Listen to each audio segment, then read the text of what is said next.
All right, what is happening, travelers around the world? This is Matt Javit, host of Passport Joy Travel Talk, coming at you with the update on the Philippines trip. I'm going to dig right into that, but first, I want to read a review, a fantastic review. I really appreciate these. It comes from Puppy Love 3 on Apple. It says, "It's like being on vacation when listening to the Passport Joy podcast. My wife and I have traveled to a lot of countries, and listening to this takes us back to that moment in time." Thank you so much for that awesome review, 5-star review on Apple. We really appreciate it. That's what we're just trying to do here. We're trying to tell stories, give tips, and help you feel like you're with us as we journey around the world.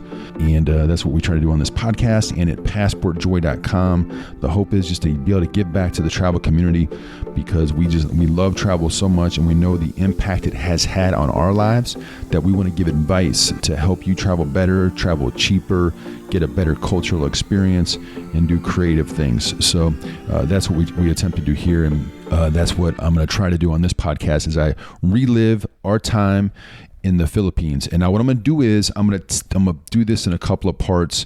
I'm going to talk about our overall trip in this podcast, and then the next one, I'm going to really dive into Cebu. It's one of the islands in the Philippines. We spent a lot of time there, in particular, a town called Moalboal. I'm going to emphasize on that on a different podcast, but on this one, I just want to give it kind of the high-level trip, how we made this decision, everything that we saw, focus a little bit on Manila, and just give you that overview. So, in general, we decided, and this is a guy's trip. My brother and I went. And the cool part is about what Nikki and I did of traveling for 27 straight months to 35 countries, doing everything that we did. One of the highlights of the journey for me was the idea that my brother and his wife joined us in Da Nang, Vietnam, just as we were about to end our journey. We still had a few months left, but at some phase leading up to that February trip for them, my brother reached out and said, "Matt, we want to join you somewhere on the road. What is your best idea?" So they ended up coming to Da Nang, Vietnam. And if you want to listen to that podcast, I highly recommend it. Podcast episode number 50, Da Nang, Vietnam, trip of a lifetime. That's where I get into that whole trip with me and my brother and his wife, and just the 9 days we had there. But the cool thing is they had such an awesome journey that when we returned home from our long trip, one of my brother's first reaction was, "Okay, what's next? Where are we going next?" And we started that planning process. And his first gut feel was to go back to Vietnam, because he had never had the opportunity to travel internationally before, and that's what he was comfortable with. He knew he liked it, and he wanted to go there. But even though I love Vietnam very much, Nikki and I spent about 3 months total there, from top to bottom. We spent time in a small island called Phu Quoc. I wanted to experience something new. So that's why we decided on the Philippines. And after I sent Chuck some information and I said, "Check this out. Look at Cebu. Look at how amazing these beaches are." And he dug into it. Then we both decided that the Philippines would be an awesome way for us to take a trip, our next trip together. And so that was so awesome about that. The journey Nikki and I took was to be able to do that with not only my brother, but other friends and family around the world, to visit places and to share those memories. And then it bleeds into the rest of this next chapter of our lives, where other people around us have similar passions as us to travel and see new things and adventure out. So my brother and I started planning this trip. Man, it must have been August or September where we really started digging into the details. I believe he booked the flights in September, knowing that we were flying in and out of Manila for a full 2 weeks. And then from there, we planned our other bits and pieces of the trip, going to Cebu, and also planning a trip from Cebu to Boracay Island, which is supposed to be an awesome island as well.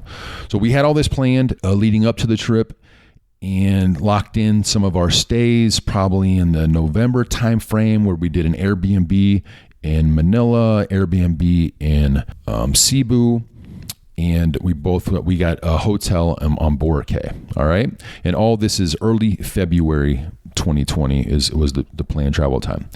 So as we're leading up to the trip, there's this volcano action near Manila. Not sure how much you watch this, but there's this volcano action going on in Manila where we got a little nervous as to whether it would cancel the flights, because even in early January, they were actually canceling some of the flights in and out of Manila because of there's just all this ash in the air.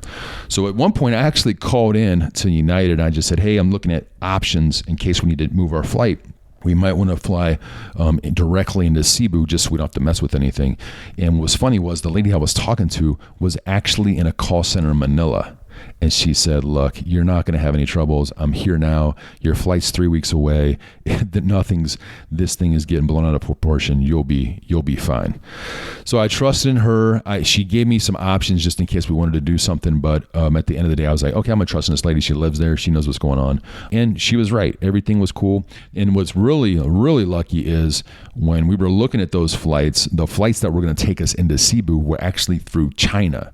And knowing what has happened since, where the Philippines actually banned flights in through China, we would have been in a tough spot, because everything that's going on with the coronavirus, trying to get in from China, in and out of China through the Philippines, that would have been really difficult. So very thankful everything happened as it did.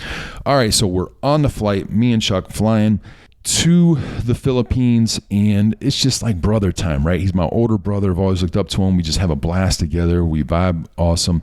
And just like the whole flight process getting in. So we flew from Indianapolis to San Francisco, San Fran to Tokyo down to Manila. Each layover was like 2 hours max. It was real easy. And then we get into Manila late on a Friday night, and we only had less than 48 hours in Manila. And my agenda was really only one thing, and that was to see Manny Pacquiao's gym. It's the only thing I cared about, with my crossing my fingers that I would actually get to see Manny Pacquiao. If you don't know who Manny Pacquiao is, he's one of the best boxers of our generation. He's had multiple championships in different classes. But he's kind of a smaller guy, still boxing today into his 40s, and is really the face of the Philippines globally, because he's been boxing for about 20 years now. And he's been in the limelight for about 20 years. He's a senator in the Philippines. They guess some point in his future he could actually be president of the Philippines if he just continues on this path of wanting to give back to his community. My hope was I could cross paths with him, but not only that, but I had to see his gym. So that was the big thing in Manila. So the place that we stayed in, Pasay, was actually near his gym. It was within 12 minutes walking to his gym. We got an Airbnb in these condo and apartment complexes in Pasay near this. There's a massive World Mall there. We were there near that area. So that's where we stayed. And Manila is massive. You're talking about a city of about 14 million people, 15 million people, and it's sprawling from all angles. And you can really, when you're in the airplane, you can see just how large the city is. So we spent a lot of time there. If you're intimidated by those big cities, you might not like Manila. The short amount of time that we had a chance to spend there, I enjoyed it. I like those big cities. I like seeing how people engage in those big cities. They have a great kind of bar fun district area that we had a chance to go out in on Saturday night, but it's just got a great vibe of a city, and it's kind of that whole hustle mentality. So there's a lot of action all over the streets. I'm getting around in the motor cars that they have there, and they have a lot of different forms of transportation. They do have a lot of scooters, but it's mostly cars, and you use Grab, the app Grab. It's like an American Uber. You use Grab a lot. They've got taxis, but they also have, for the locals, they got a lot of different types of buses, and even have the seat on the side of a scooter that people get in and out of. And we saw up to like 5 people in that little compartment. It's kind of like a tri-seat. I'm not even sure I can explain it, but it's that little. If a scooter has 2 wheels, this is like a third wheel on the side of the scooter where people can get in and out of. And it's a little bit bigger than just a sidecar. It's because it can fit multiple people. But yeah, so there's all kinds of different ways going on the road. A lot of strayed animals, dogs mostly in Manila. As we get further on our journey in Cebu, there was a lot of other animals. But yeah, it's just a cool, awesome vibe. Those nights, Chuck and I we hit up a casino. They've got some amazing casinos in Manila. I mean, I had the chance. I lived in Vegas for a year, so I know casinos, and these are close to that level, if not on the same level. Massive. Solaire was one of the ones we visited. There's another one, City of Dreams. It was decent. And then at the end of the trip, we also went to one called Okada Manila, which was more of a Japanese-focused casino, but it was gorgeous, and they had great poker rooms in there. They actually had a Poker Stars event while we were in town, a World Poker Tour event in town. So their casinos are massive and huge, and it seems like they really get a big draw.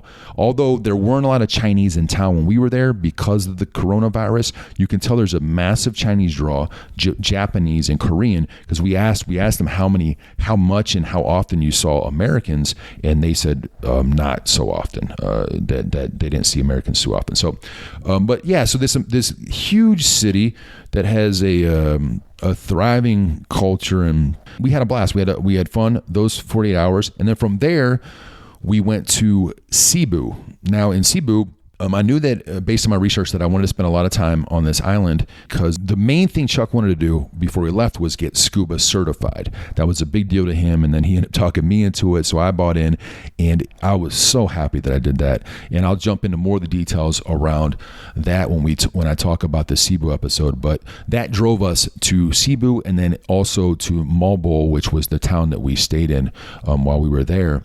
But I'm so happy we had a chance to go to spend as much time as we did in Cebu, because I had a friend there that was a buddy of mine I used to smoke cigars with in Indianapolis. He had since left Indy and retired in Cebu, the island of. Okay, just to backtrack real quick, I just realized I didn't tell you about the Manny Pacquiao thing. I did not see Manny Pacquiao, but I did have a chance to go to his gym, walk around his gym, get some cool footage, and understand the gym he worked out in, and talk to the owner there briefly. But no, I did not get a chance to see Manny Pacquiao, and that is kind of a low light, but at the same time, I didn't expect to. I mean, he's so busy. But okay, back to Cebu. So when we landed in Cebu, it was a lot of fun because we got this quick stay. I mean, I guess it was kind of close to the airport. It was the Waterfront Cebu City Hotel and Casino. I knew that with the Super Bowl going on, we'd hopefully have a casino that we could bet on the games, because the Super Bowl was going to start at 7 a.m. the next morning. So I just wanted a quick and easy place and to get pick up to our drive in Moalboal, which is about a 3-hour drive away. So we land there, get everything situated, get in this hotel, and then we actually got a workout in. Again, I can't recommend this enough. Get a workout in which is a great way to adjust quickly from the jet lag and just really get everything out of your body, and just makes you feel better. So we get a great workout in. We felt good, and we met my buddy there, Dan, and his wife, and had a chance to just catch up with him, understand more about his Cebu lifestyle, how he was transitioning after about a year and a half. And then we went to a place called IT Park in Cebu, and Cebu itself is about a city about 5 million people. But we went out to a nice barbecue place, and one of my buddies there, a guy that has helped me, I partner with online, his name's Dave. He's helped me a bunch with the podcast. He met us out with his fiance, and we just had a great time out, enjoying it and catching up and just talking about everything that they go through and understanding kind of the Filipino way. It was really cool to just catch up before we got into the length of our trip in Cebu. And then the next day, that was kind of not a too late of a night, but it was a nice night. And the next morning we were up by 7 a.m. because the Super Bowl was kicking off. And then again, we went back to this awesome restaurant called The Social at IT Park, and they had all the screens, all the screens for the Super Bowl that were on. And we just took in the Super Bowl and hung out with a bunch of expats, whether they were Americans, because the guy that owned the bar was formerly a PepsiCo executive, so there was a lot of guys there that really understood football, and we could hang out with them and just root on the teams, and it was a lot of fun. So off to Moalboal, and that's spelled Moalboal, Moalboal, and we've heard it pronounced so many different ways. The American way, it looks like Moalboal, but it's like Moalboal. That's how they say it. It just, but so we had a plan to get picked up to go out to Moalboal. And I'll tell you this, a quick travel tip, if you will. We booked through Airbnb our stay, and it was amazing. It was $64. It's on the ocean side in Moalboal. It's got 3 beds, 1.5 bath, huge bathroom, which was not always the case in the Philippines to have real nice bathrooms, but it was awesome. But the tip is, through communicating with my host, I coordinated our pickup. And it ended up being a whole lot cheaper than if I would have found a website, because I did some research and I tried to find websites that could pick us up to take us out here, because it's not an easy way to get out there if you're looking for some sort of pickup or a taxi. There are very cheap buses that I found out later. If you want to do more of a budget travel, it's very cheap. And there's really only one road going to and from. So it's not like the transportation Chuck and I had was a lot faster, but it was definitely a lot more comfortable. So if you're on a budget, absolutely there are buses that'll take you out there. But because I just want to make sure that I was conscious of Chuck's comfort level, because he's a big dude, and he's got some rough hips and whatnot. So I was just making sure that we had a comfort. So we had this awesome big van, but it was way cheaper than if I would have booked with somebody else. Does that make sense? So always reach out to your Airbnb host if you're going through Airbnb and say, hey, do you have anybody that can pick us up? Because what they'll do is they'll just basically ask their friends and network, and that's how you can get a lot cheaper, and that's what we did. So from there, we go out and we make our way out to Moalboal. And again, I'll just, at very high level, I'll get into details of that on the next episode, but essentially it was scheduled to be 6 days in Moalboal, but we ended up changing our plans to stay an extra 3 days. We canceled our trip to Boracay with everything that was going on with the virus, and then just how much fun that we were having in Moalboal. And all that could be done in Moalboal, we thought, man, we might as well just spend 10 days on this part of the island, because we were just having so much fun. So we ended up spending that much time there. And during that time, we did the scuba certification. We did other dives after we were certified. We rented 2 scooters the whole time they were there, $7 each a day, which was super cheap. And we scooted around really on that side of the island, both to the north, to the White Beach area, and all the way down to the south to a park called Oslab, which ended up being about, 4 hours total, but we made a ton of stops on the way. But we did that multiple times throughout the trip. We went to go to different waterfalls, we'd see different sites, and then we just scoot around and see different things in the area. And that's what we loved. That's what we enjoyed during the trip, is just having a chance to get close to the culture, talk to people, and understand the towns a lot better, and just really just take it all in. I guess a few notes on that part of the journey, the transportation. Like I described before, there's all kinds of different transportation. They've got these massive buses, and this is something you want to kind of be conscious on, especially if you're thinking about taking a scooter in these areas, or if you just want to picture it, is the idea that there's really one main road that goes to and fro these cities. Then you would have these massive buses that were going. You would have not only peddlers with like a scooter version, but also guys like pedaling their bikes with a side cart that would carry a person. There would be tons of different scooters going back and forth, cars, small vans. So there was a lot of activity on these roads. And then also dogs. You have to watch out for dogs, because there's a lot of stray animals like dogs and goats and roosters that would run the streets. You'd always have to be cautious of that on the roads. I'm just trying to paint this picture of kind of a controlled chaos, and then there's a lot of people walking on these streets, but nobody's driving particularly fast, because you can't really go that fast, because between each little town of these, you'd have these roads, and every, 2 or 3 miles, you'd have a small town. So everybody in those towns would be gathering, going back and forth from the stores, maybe going to school. I tell you, there's something about it that I just loved. And then there was basketball hoops everywhere. This culture just loves to play hoops, and you would see basketball courts all over the place. Not only like really nice full-length courts, but then you would get the house with a tree. And you can go to my YouTube page to see this, but essentially there's a tree and there's a hoop on the tree, and all the guys are playing in their flip-flops, hooping with the tree, because not only the kids loved it, but the adults love it. And what's weird is all the kids had like this swagger, and all of them looked athletic and like a confidence, and I just love to see it. And I felt like it had to do with them being good at basketball, but also maybe it was like almost a hip hop influence on their culture.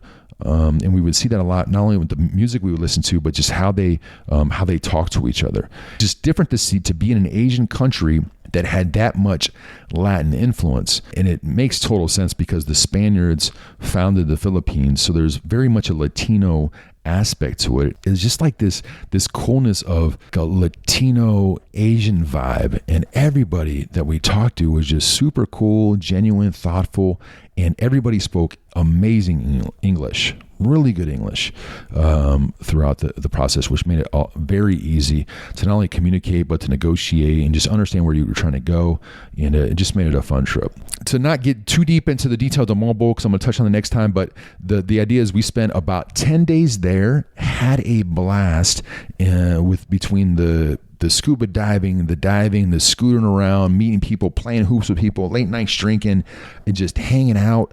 We befriended this awesome guy named Aaron, who was a former Major League Baseball player out of Seattle. Now he's a fisherman on the ocean, and so he would go on. He went with us on some of these long road trips, and then we got buddies in town that were local Filipinos that were coming in late at night playing pool with us, billiard. These guys are amazing billiards players. Went to these waterfalls, dove off cliffs. I know it's controversial, but we went to cockfights. I mean, all these things that we did there that was so outside of our element and what we typically do to understand the culture there, and just had a blast. We just had so much fun.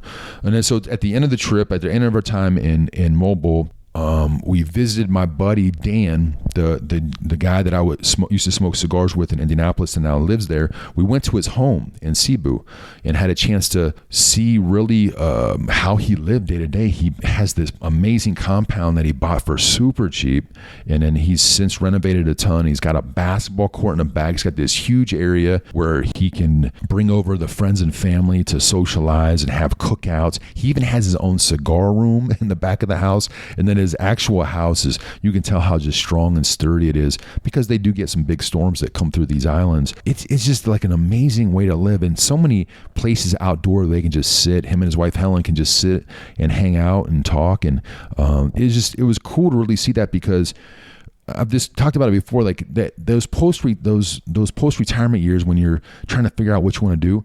And you're starting to see a lot of people go to like Asian countries, or they're going to Mexico and different places and retiring because it's so cheap to live, to be able to meet somebody and understand their day-to-day, see how they're doing it, and to hear them talk about their friend base and just how they go about living. It was really cool to get a clear understanding of that than just to hear the stories. To be able to be there and see it was pretty cool. And then that was basically it. We then left there, flew back to Manila, saw more of Manila, went to a couple of casinos as I described. We actually stayed at a casino that was really nice. That Solaire Casino was really nice and huge, and we had this amazing buffet there. And that was it. That was the Filipino trip. But so I guess in general, I didn't think that I would like the Philippines as much as I did. I don't know why I didn't have the expectation that I had. By the time we left, I was in love with this country, mostly because of the people. The people were just so kind and inviting, and the language thing does go a long way, because when you can speak the same language as somebody, you can really ask deep questions and understand how they're living day to day. And I think that really helped us because it helped us get to know several really awesome people on the island, and it helped us get closer to them, if that makes sense, from that standpoint, and have deeper conversations than the typical when you might travel. But everything about all the coastlines, all the beautiful beaches, and the opportunity to do some adventure stuff, it made it such a fun and awesome trip. So again, coming back next week with the highlights of our time in Moalboal with the scuba and the trips out to, and just giving more details on some of the places that we went to, just in case somebody's planning a trip here soon and they can hear exactly some of the places we went to, and share some links and whatnot to the things we did. But overall, extremely cost-friendly trip. That's the one thing again. Yeah, it took 24 hours there and 24 hours to get back, but once we spent 2 weeks there, extremely cost-friendly trip. When you're talking about a $60 place on the ocean, meals that were $4, beers are $1. I mean, scooter rental $7 a day, 60 minutes massages for like $8. I mean, things like that. It's just when you stack it up, you're like, wow. If you have a chance to take the 2 weeks to get there, because you definitely want to at least spend 10 to 12 to 14 days if you're there, but it's definitely cost friendly for sure.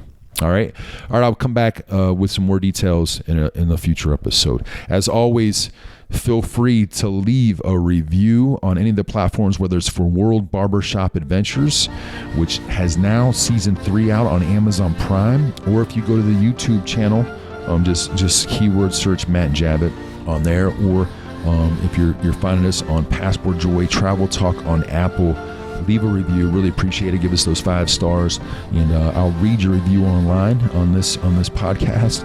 And it's a great way to help us, because the more people that see those nice words out there, it might get them to click on something or pay attention. And if you want to pick up an awesome book for a police officer in your life, go to policearoundtheworld.com. That's the book where I was featured on Fox and Friends, talking about how I took photos of these police officers around the world on our journey, and now they're highlighted in this beautiful coffee table book that I will ship to you. All right, that is it. Until next time, plan something big, plan something amazing. Put yourself out there so you can see more of this amazing world that we live in. Later.